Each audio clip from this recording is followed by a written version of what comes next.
it's too much of a big leap, I think, to go from I have no idea what I want, I just hate where I am, to now I'm living a life on my terms. So honestly, in all areas of my life, I think that small incremental steps taken over a long period of time consistently will yield incredible results. Hello and welcome to the Shift Your Day Job podcast. I'm Brittany Cates, your host and companion on this incredible journey of career transformation. Get ready for inspiring stories, valuable insights, and a roadmap to shift your mindset towards a more fulfilling professional life. In each episode, we explore the remarkable journeys of individuals who made the leap from one career to another. As we navigate through these stories together, you'll find motivation, strategies, and the confidence to pursue your dreams. Whether you're feeling stuck, contemplating a change, or just seeking a dose of inspiration, this podcast is your weekly companion. Tune in every Thursday as we uncover the secrets to shifting your day job. I'm Brittany Cates, and I'm here to guide you on your path to a more fulfilling career. Hello and welcome to another episode of the Shift Your Day Job podcast. I'm your host, Brittany Cates, and I'm so glad that you have joined me today. Today's guest is Lunaria Gaia. She's had numerous careers, including sales, corporate team building, and now life coach. She is a speaker, a podcast host, and an author of 2 published books. The most recent book, just out in May, is called Get Happy and Be Free. In this episode, we talk about how growing up, Lunaria experienced what many of us do regarding this feeling of not enoughness, where society and even well-meaning family members teach you that you should be a certain way, all in the hopes of keeping you safe and making sure you're accepted, and yet growing up with all these insecurities about yourself. And Lunaria talks about how she's taken that experience and really has wanted to bring a sort of normalcy front and center in her books and in her coaching, to help people feel A, not so alone, and B, give them the tools that they need in order to start loving and accepting themselves now. So that's her mission, to help people in a way that she needed when she was younger, and even still now. We had a lovely conversation about her career journey and how she's gotten to this place. And we also talk a lot about self-confidence, determining your values, and who you're listening to. So I hope you enjoy this conversation. Please join me in welcoming Lunaria to the podcast. Lunaria, welcome to the Shift Your Day Job podcast. I'm so excited for you to be here because you focus a lot on mindset and helping women with tapping into their confidence so that they can live the life that they desire. So if you could tell us a little bit about your background and what it is that you did before this. I know you worked in corporate a little bit and now you're doing coaching. So just tell us a little bit about your journey and what you do. Oh gosh, so many things. And thank you for having me. It's such a pleasure to be here, and an incredible topic as well, because I think that there's so many of us who are in a day job, and maybe it's okay. Maybe it's an okay day job. It doesn't have to be hell. It can be that kind of situation where it's not just the thing that makes you come alive. So for me, for a long time, I've done lots of different jobs in my life. I've worked in sales. I've done door-to-door karate sales when I was young, literally knocking on doors and with a gi, wearing a gi saying, come and do karate, all the way through to corporate team building and aged care, actually. So my day job, if I would, what my default is, what my old training was in aged care and community services work. So I did age and disability care for a good 12 years. That's probably the longest career that I had in that. And I think, Brittany, for me, I was good at it. I was doing it. There was lots of perks to it, lots of beautiful things. I lived in amazing places and was really connected and learned a lot from elderly people. Yet every day when I would be at work, I'm like, there's something more for me. There's something more. And I studied to be a coach about 14 years ago. And what something's really interesting about my story is that I'd been in business for 14 years, but I haven't had a job for only 4 of those years. So I think that's really important for people. Like, it was a side hustle. It was something that I was building my brand, building my reputation, building my skill set. And probably, if I'm really honest, I wasn't courageous enough to take the leap until about 4.5 years ago. So I've been now doing it full time, speaking, coaching, writing, content creating for the last 4.5 years. I've been doing it for 14, but those first 10 years, well, I was working at the same time. I was employed by other people. Yeah, absolutely. And we've talked about this on the podcast before. Like, a lot of times it's you're getting your feet wet while you still have that security. And oftentimes that's part of the process, right? Like, you kind of have to build up a little bit before you're ready to take that jump. And I think there's a great example to share with the audience that, like, you can be doing 2 things at once, but there does come a point, right, where you have to decide which Yeah. road you're going to take. So Yeah. that's I don't awesome. think anything really took off until I went all in. Yes. You know? And then there's that. Yeah, there was this maybe an ideal for me that, oh, I can work the several jobs and I can juggle all of the things and I can replace my income before I take the leap. And look, I've heard of people doing that. It's not an impossibility by any stretch of the imagination. For me, as I said, I wasn't able to really focus and do what I have to do and go all in until I went all in. So I wasn't getting the kind of results that I've got now over the last 4 years in those first 10. But it was building blocks. It was also necessary as part of the learning curve and the development of my skills. Yeah, absolutely. And we all have a different journey of what that looks like. Because for me, I was in teaching for about 10 years, but I say off and on because I was trying to figure it out. And I would stick around for a little while and dabble, and then I would be all in, and then I would like come back and like dabble again. So it looks different for everybody. But again, there always comes that like turning point, right? Where you're like, hey, we're going to make it happen, right? We're going to make this work. So tell me a little bit about like the coaching that you do and your focus and how you help people currently. Yeah. So I'm deeply passionate about confidence and authenticity, happiness, because for a very long time in my life, I would say prior to coaching, but it was during the early days of my coaching as well. I didn't like who I was because I grew up in a world where, and I'm sure you did too, Brittany, and I'm sure there's so many of certainly our female listeners would relate to this, where I had to be someone. I had to be a certain way. I had to look a certain way in order to be valuable. Like, I grew up with the belief system that I needed to be smaller. I needed to live in a smaller body. I needed to be a people pleaser. How do other people want to receive me? And that whole famous saying, fake it till you make it, that fake it till you make it actually destroyed my self-esteem because I spent my whole life faking it. I never made it. There was never that kind of scenario where I was like, oh, now I believe it. I may have gotten results, but it always just felt like I had this persona on the outside of who I was on the outside and how everybody received me. But then there was the me on the inside, and it never felt aligned. And so that's what led me to my own personal development journey and my own eventually coaching. And what I'm deeply passionate about is, how can we live our most authentic truth? How can we stop letting our negativity, our fear, self-talk in the way of being our truest self? Because when we are our truest selves, we're free. That's just the reality. We're not having to try to keep a persona up in this environment. Who do I need to be over there? What should I be saying? We're not second guessing ourselves and doubting ourselves, and the feeling of, the relief to just be in our body, to be in ourselves and to be comfortable with who we are is, I think, deep down what each and every single one of us across the globe truly want.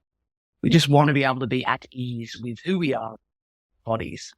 And so that's what I do now. My first book, Perfectly Imperfect, was about learning how to love yourself and love your body. I did a lot of work around body image, a lot of work around accepting who you are as your being. And my second book, which is due to come out on the 23rd of May 23, so very soon, I don't know when our podcast will go live.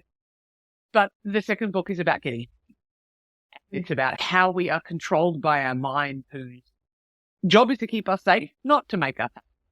So I'm really passionate about drawing our truest, authentic self so we can have lasting, true, sustainable happiness, not the shiny stuff that people talk about when you just get the next thing. Yeah. Yeah. I love that. Fake it till you make it, but you never felt like you made it. And similar to what's the next shiny thing, right? Like we keep working towards something that we think is going to make us happy, but it's outside of ourselves, right? It's that external factor that we're relying on. And as long as we keep shooting for something external, we're never going to be satisfied. And so it's an inside job. And that's why my focus with this podcast is to help people, not just with like practical tips on how to change their career, but also what kind of work can I do personally, like to make sure that I am in the right mindset and that I'm like ready and excited because I feel fulfilled knowing who I am and like being confident in what I can do. So I love that.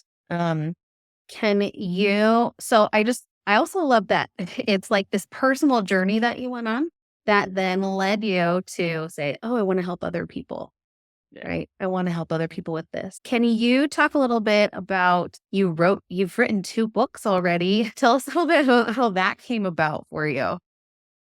Yeah, look, I think that the most common feedback that I get from any of my work, be that one-on-one, be that on podcasts or groups or any of the work that I have, my courses and whatnot, people say, for me, that lived experience, the lived experience of when I'm encouraging someone to shift their thinking from A, I lived that.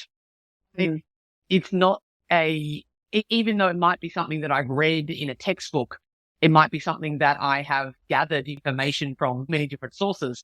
I apply it. So I only teach what I know. And I only want to teach what works. So everything that I do, it's a lived experience. I've lived it and I have the data to back it up in the sense that it's not only just worked for me, it's worked. Oh, okay, I'm going to bring that to my client. And then what happens with the client? Okay, cool. Then they create the change too. Oh, I'm going to bring that to a course. Those 10 people create the change. Those 100 people in that course create the change. In that event, they all create the change. Okay, cool. So it's not just me and my experience. It's, look, this is repeatable. Yeah. We can replicate it over time. And so if it's replicable, is that the word? Replicable? I'm making it up now. If that's the word, if it's able to be replicated, not just in me, but in others, then why would I not share? To me, what I think is vital that we are, like as humans, we're pretty lost. We've never got the manual to our mind. It's an incredibly powerful one, but without it, without knowing how to actually use it, it uses us instead. So, and the writing of the 2 books, I've always loved to write. Writing is something that I have had a bit of an aptitude for ever since I was little, even though I didn't do it a lot in any kind of ways because I was doing other stuff. I had different day jobs, right? So I wasn't required to do that. But in 2019, I distinctly remember the desk. I just distinctly remember where I was, where I opened the first ever document of like, I'm going to write a book.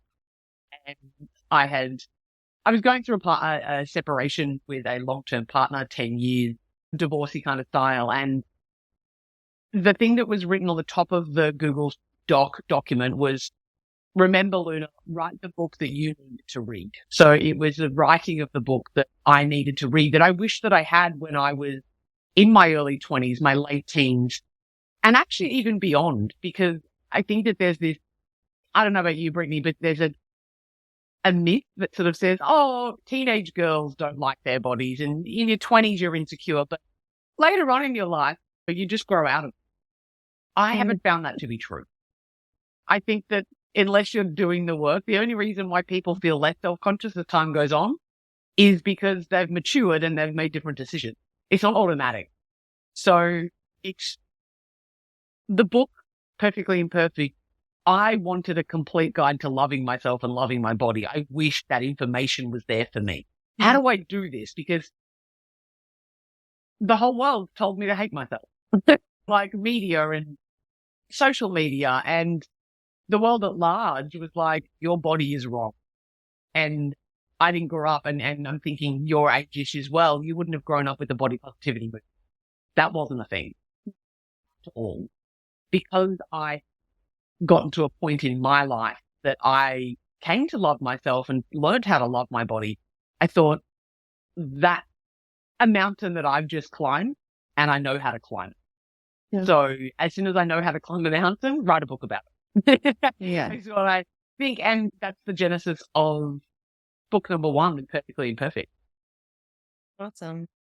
I think that's really interesting that it just was like ready to come out of you. It wasn't like someone approached you and said, hey, I want to write a book. Like you were ready to sit down and do it and to share what you knew. So I love that. You say it like that, Brittany, as well, like ready to come through, because the difference between Perfectly Imperfect, my first book, and Get Happy and Free, the second one due to come out now, is so remarkably different, actually, because that was time for me to write Perfectly Imperfect. But it took me relatively, like I had a breakup, we hit a pandemic, I had a baby, we had catastrophic bushfires in my town. And so it took me maybe, I want to say, a year and a half to write. And I'd say write it in terms of actually getting a manuscript ready to go, like that I could take to a publisher, maybe 12 months, I would say, to get to that point. When it comes to Get Happy and Free, the wild thing about this book, when you talk about it coming through me, is that the title of it and the idea of it came to me at a meditation retreat, meditation course, to which you can't talk, you can't write, you have writing materials. It's called Vipassana. It's a silent meditation retreat, 10 days. It came to me then, and I couldn't do anything about it because I'm meditating for 10 hours a day and no way to get any of that. So I just had to sit on, and I literally just sat on it for the period of 10 days. The title came to me, and once I'd integrated back into the real world, so to speak, after the meditation course, it came through me in a way that nothing's ever come through me before. It came chapter by chapter, title by title, pretty well what I wrote in those 3 weeks, and it was 3 weeks, is what you're going to read here.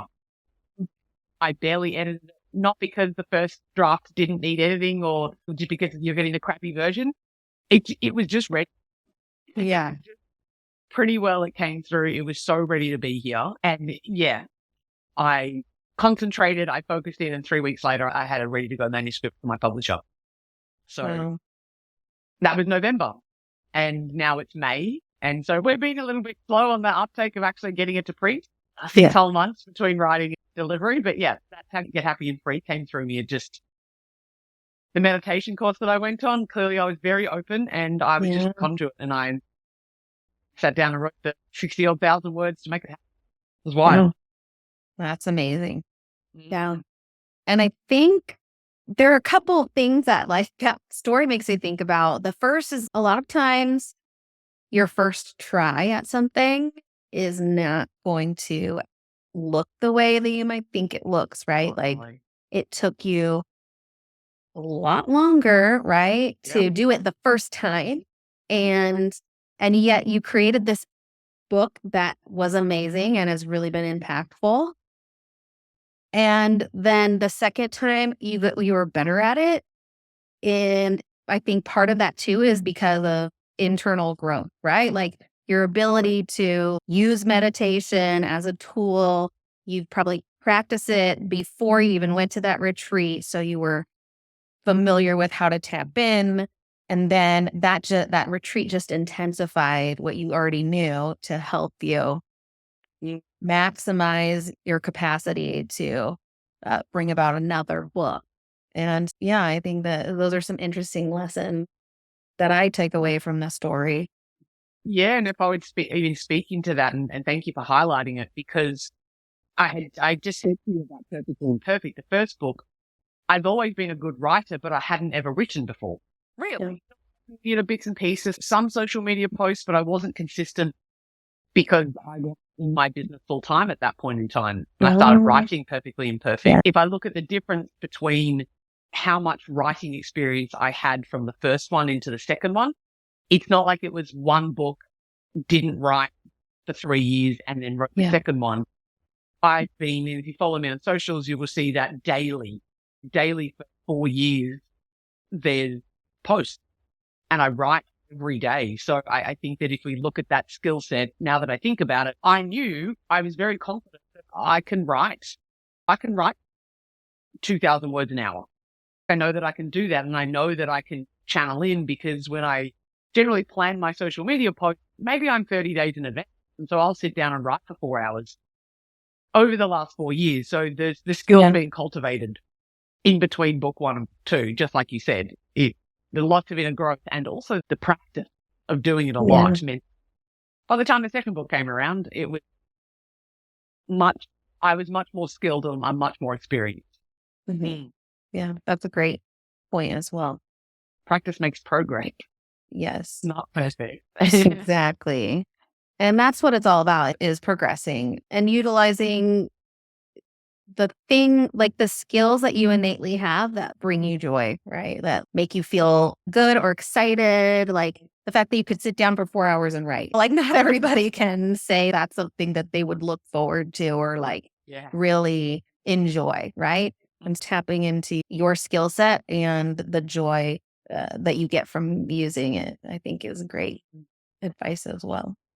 Can we talk a little bit about, so my audience may be in a place where they feel stuck, like they know that they want something more for their career. They're not really sure what they want to do yet and talk themselves out of it. Can you talk a little bit more about how do we move out of that like feeling of stuckness and into more confidence when it comes to career changing? And hearing what you've just said there, Brittany, it speaks to the fact that very often we don't know what we want, right? We know what we don't want. I don't want to be in this job anymore. I don't want to be working for this person anymore. I don't want to be doing this kind of work anymore. If you could wave a magic wand, if you had all the money in the world, what would you do? And so often, I think, especially as women, because we are trained to be people pleasers and put other people's needs before our own, very often we don't know genuinely. And so, of course, we're going to have some confidence issues around that, because we don't actually have confidence in what we want to do. So we better the devil you know. So you're more likely to stay stuck where you are because it's comfortable, because it's familiar, even unpleasant, even if it's not to your desire. It is stable and it is consistent. And so our minds like routine. Our minds like things to remain the same, the status quo. So what we would want to start doing at that point, for the audience members who are, exactly as you described, I don't really know what I want. I don't know what the shift is. I know that it is something. How do I even begin? I feel so stuck. I feel so disempowered. My first thing that I would encourage everybody to do is to get curious. I want you to start to move into a space of play. And the first thing that I'd recommend is to not do it necessarily with work. There's a lot of pressure, I think, that comes with what's my life purpose, and I want to do meaningful work, and that's beautiful. But if you're stuck and stagnant here, and for the visuals for people listening on the audio, if you're at one end of the spectrum stuck, and you want to be living a life on your terms, which is really far away, it's too much of a big leap, I think, to go from I have no idea what I want, I just hate where I am, to now I'm living a life on my terms. So honestly, in all areas of my life, I think that small incremental steps taken over a long period of time consistently will yield incredible results. Yeah. So curious, get playful.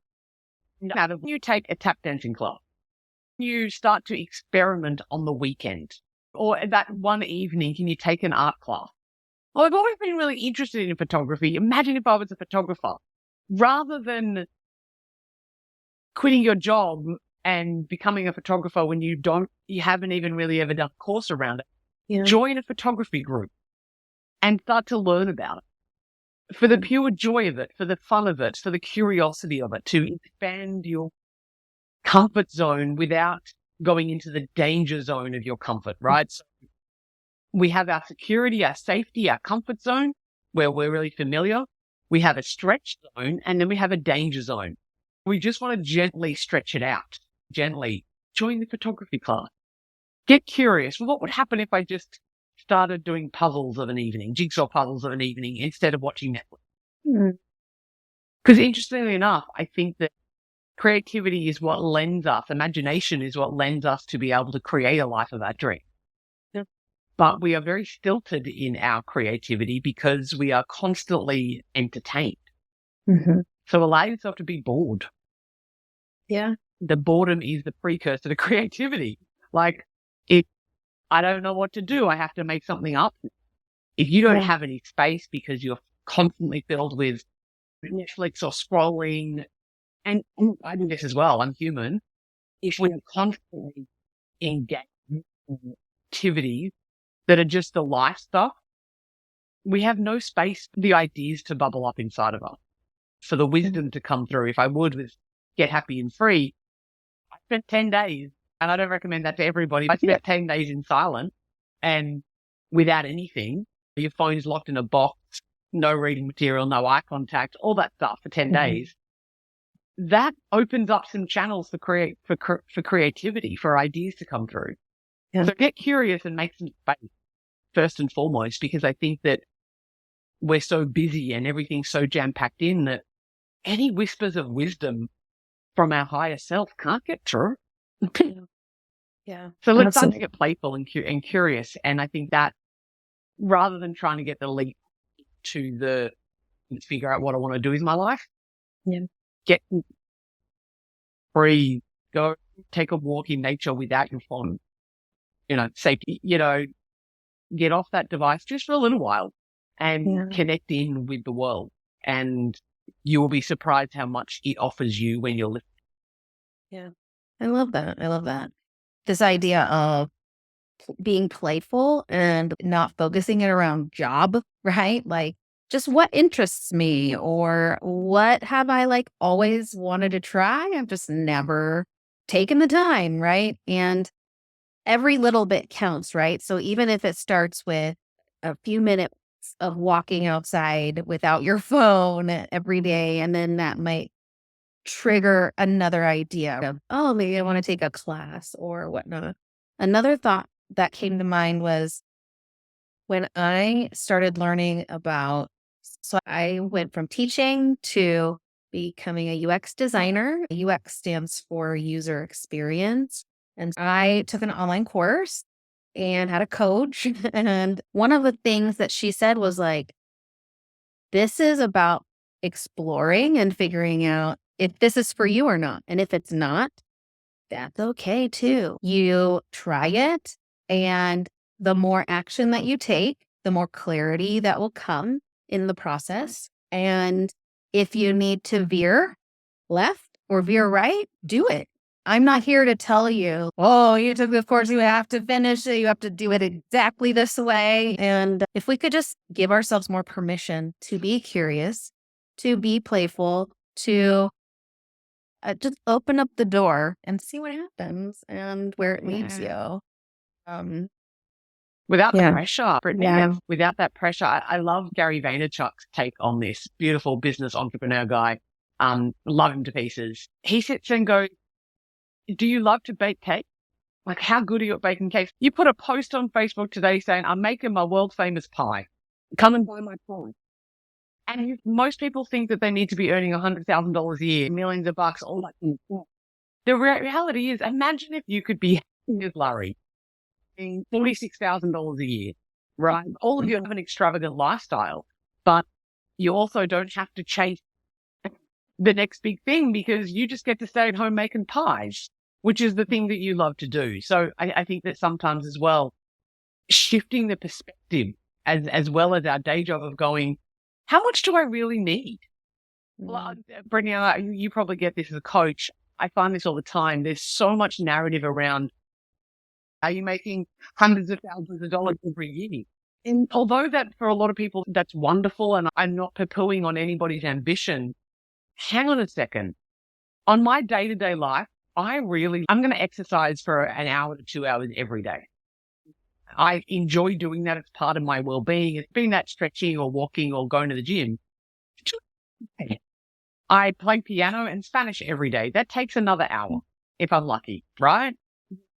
There's 3 hours I dedicate to things that aren't work in my day every single day. And I like to sleep a good 8 to 10 hours a night. Already, I've only got 10 hours left of a work day. And that doesn't include showering or cooking, preparing food, all things. I don't work 8 hours a day, ever, practically. And there's that real realization of going, I could probably earn way more money. And there's probably strategy and all that kind of stuff. But what's really important to me? Yeah. Is it making 6, 7 figures, high 6 figures? And is that the thing that's going to not make me happy, but is that a goal that I really want to accomplish and build my empire, which is it is? What is really important to us? So I think that let's not get caught into the trap of we have to make heaps of money. I appreciate the world. Money makes the world go round. We need it to survive, but we could probably have way less and still be really okay. Yeah. And maybe you could give up your day job that pays you great money, but you get back your family, you get back your health, you get back your joy for baking pies, as an example. I think that if we take that pressure off, I think that there's a lot more possibility for us if we do it. Yeah, I love that reminder of what does success look like for you? Because it's going to look different for everybody. And then who are you listening to, right? Who is telling you have to make 7 figures to live your best life? There are a lot of people that are doing that and they aren't happy and they aren't living their best life. Like it may look like it on the outside, but oftentimes it's not reflected in their day to day. So yeah, what are your priorities? What are your values? What are some things that you might be willing to sacrifice for a period of time, right? Because spending time with your family is more important. And yeah, it can be challenging for people to wrap their minds around it because you're so used to like things are going a certain way. Our brains are, oh, this is how my life has been for how many years. This is the income I've made for how many years. Like, how could I possibly change? But again, if we can get rid of all the noise outside of us and come back to what really matters, where there's a will, there's a way, right? Like you'll figure it out and hopefully you have a good support that's there to, help you along the way. And support yourself, like internally, be your own cheerleader for that. Because otherwise, it's the golden handcuffs, right? Yeah. And I remember first hearing that, and a friend of mine who's in a position, exactly what we talk about here, is in a well-paying job that they don't like at all. They've been in for far too long, no job satisfaction, but their mortgage is so high. Interest rates are pretty crazy in Australia at the moment. Their mortgage is so high that they're stuck in the job financially. And I sit there and like, to what end? Your mortgage is really high because and lovingly, you built a big, beautiful house. It's big and beautiful. Do you need 3 bedrooms? It's you and your dog. Could you live in could you reduce your cost of living? Like, where are your priorities? And it's totally fine if the priorities are with the house and it's a good investment and all that kind of stuff. Don't get me wrong. Pros and cons. Yeah. But if you're chained to something, the chain is in that example is less in the job and it's in the house. Because if you didn't have to pay $5,000 a month in your mortgage and it was instead a $2,000 rent, you've all of a sudden got $3,000 every month that you don't have to earn. Yeah. So Yeah. that gives you a whole bunch of different choices. It may not be the ideal, everything's got a cost, Mhm. but we have to, as you say, define what success is to us. Super important. Yeah. Do you have any tips on like how people can start reframing that for themselves? I think you said it great already. The noise is loud. Mm. And if I would define the noise, it's the voices of other people. And what can be really difficult about that is that you can tune out all the noise externally, curate your social media very specifically, follow the people that make you feel like crap about yourself. But I think the most influential and damaging social noise is the noise in our head. Because it's sometimes very difficult to distinguish my mother. Because there's this pressure. We might have pressure from our family, just from our childhood, right? From our societal conditioning. Well, no, I can't possibly be a renter. I can't possibly work at McDonald's. There is sometimes this societal expectation that we've gathered that we've adopted as our own internal narratives. That's the most insidious narrative because we believe it to be. Yeah. So in terms of your question there, what tips do we have? I think that it's really recognizing that your thoughts are not fact. And start to question the beliefs that you have around how you're meant to live, around what other people think of your life. Because that's noisy. That's really noisy. The spectators of any sport have a lot to say, but they're not the ones in the arena, right? Yes. Yes. And generally, people who are spectators in their own lives are more likely to criticize yours. I've just come to know that people in the arena of their own life, and what I mean by that is in their life, deliberately, consciously making different choices in their life, they're less critical of other people's lives because they're too busy getting on with their own. Yeah. So if you've got little voices in your head, it's the ghost of your mother passed kind of vibe, like start to question those thoughts and those beliefs. You may have had that, Brittany, but I've always been a teacher. And it's true, but you can have this. But my mother was a teacher and my grandmother was a teacher. This has been passed on, and my grandmother 6 ones back was the headmaster of XY school. So traditional, must, and I have to. No, you don't. Yeah. You get to live life however you want to, and the courage to break free from your conditioning is really what it takes to change, to create change in your life. Because you're going to have to silence the voices in your own head that say, no, I'm meant to look a certain way. I couldn't possibly sell my house. You know what? You actually could. And what might life look like if you stopped trying to keep up with the Joneses or stopped listening to the noise in your head that tells you that you need to have your life a certain way or be a certain way in general. Yeah. I love that. I was thinking, like, in my experience, maybe people could, like, how do you start, like, questioning your thoughts? I think a lot of times our thoughts lead to how we're feeling, right? So, like, in a moment of feeling stressed or, like, really, like, reactive or whatnot, if you can catch yourself doing that and then think, what is triggering this feeling? Like, I don't like this feeling, right? Let me stop for a second and think, what am I thinking that's making me feel this way? And then saying, is it true? Is that true? Do I believe that?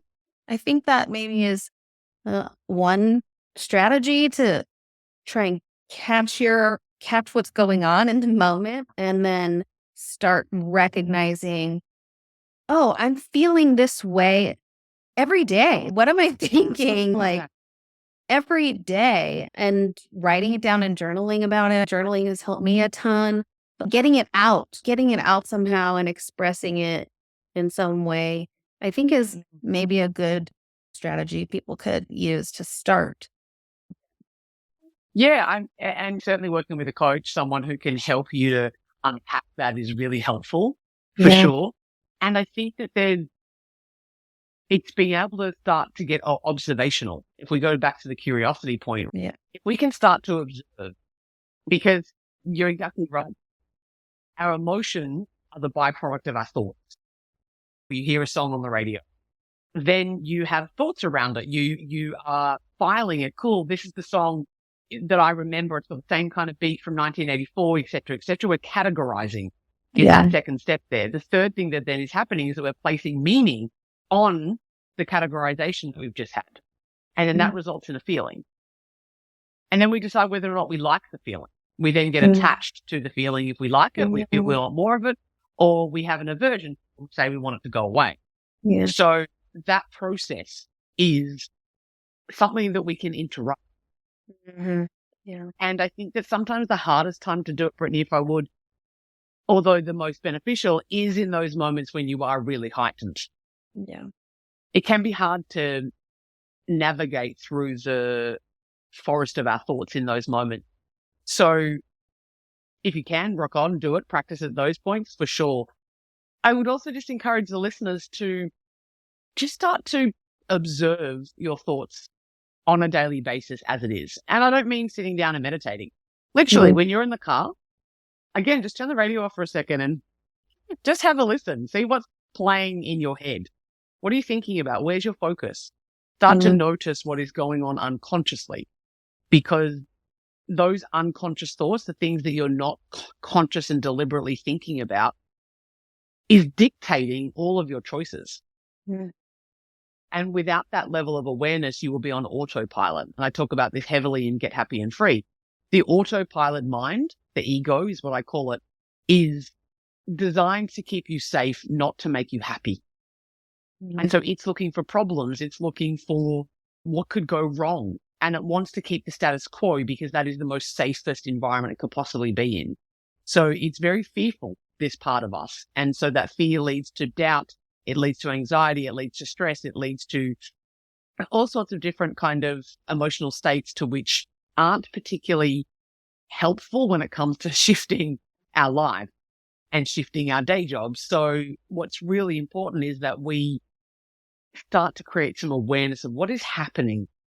First, observe, because you'll probably observe that, wow, my mind does a lot of complaining, a lot of fearful things. And it's been reported that we have 50,000 thoughts a day, and 90% of them are the same thoughts you had yesterday.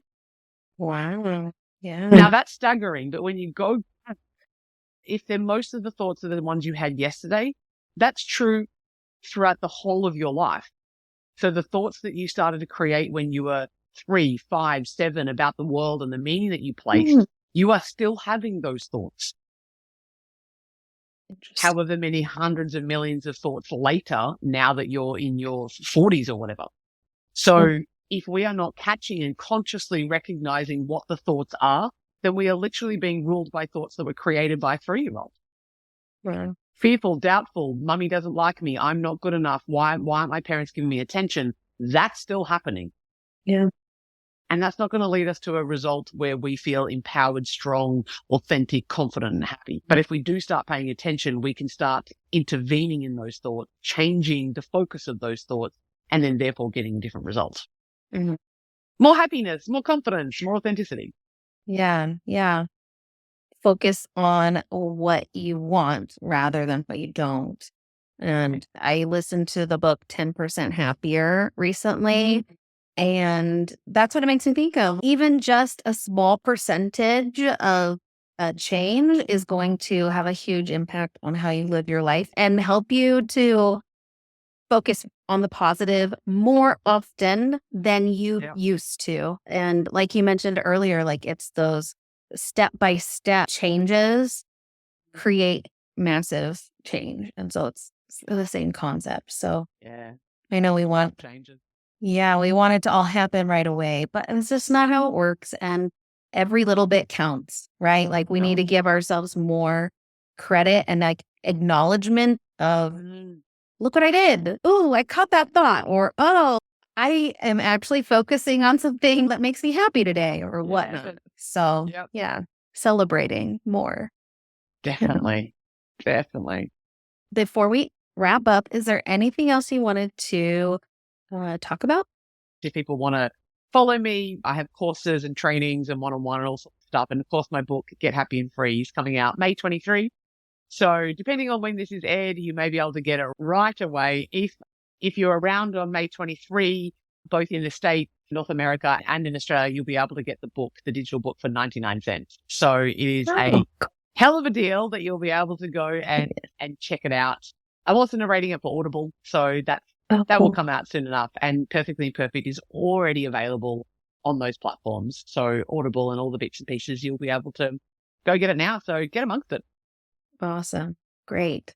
Lunaria, thank you so much for your time. It was a pleasure chatting with you. And yeah, I look forward to staying in touch. Likewise. Thanks, Brittany. Bye-bye. Bye. Again, I want to thank Lunaria for being a guest on my podcast. She shared some really great gems with us today. And if you are interested in learning more from her or purchasing one of her books, you can find all of the links in the show notes. Before we wrap up, as usual, if you enjoyed this episode or any others, please subscribe, leave a review, and share this podcast with a friend that you think might benefit. I would be so honored and grateful if you were to pass it along, because I believe that the subject matter of this podcast is really important and needed for women around the world to not feel so alone in their desire for a more fulfilling career. So again, I appreciate you tuning in. Please join me again next week for another amazing story of career change. I'm your host, Brittany Cates, and together, let's shift your day job.